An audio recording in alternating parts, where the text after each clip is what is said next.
As we just mentioned, we begin here in Nairobi, where President Mwai Kibaki has in the last few hours directed the 11th Parliament to hold its first sitting a week from now. Now, both houses of Parliament will meet on the 28th of March here in Nairobi as the country awaits the outcome of the presidential petition. KTN's Kathryn Omwandho begins our news coverage with a directive that comes just as parties completed their nomination of members to both houses.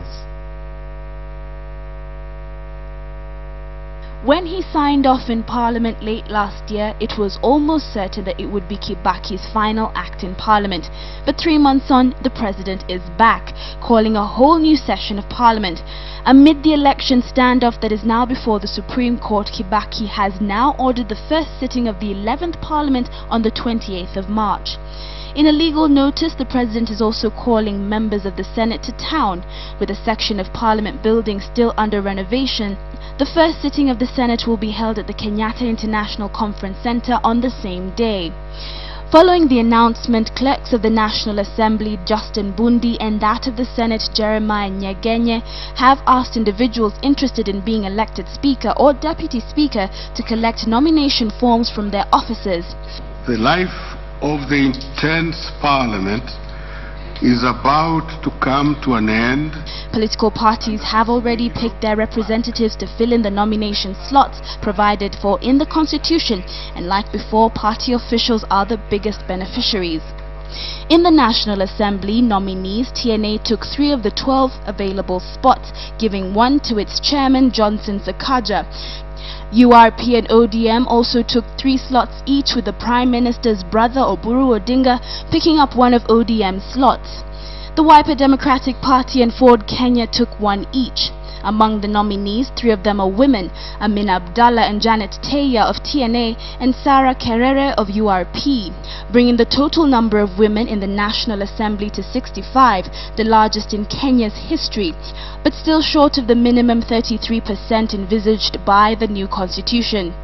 Elections are a very expensive exercise, and majority of women cannot afford to run an election.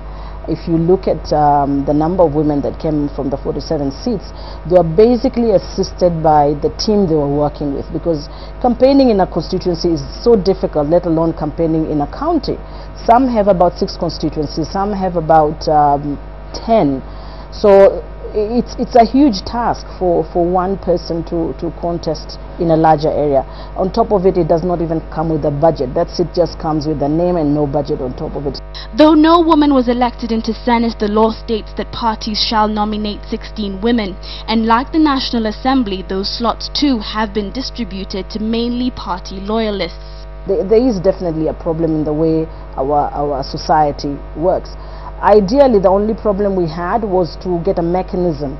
The principle is there, it's just to find a mechanism to implement the gender rule. This government now has a challenge of implementing the 2/3 gender rule by the next election, which will be around 2017.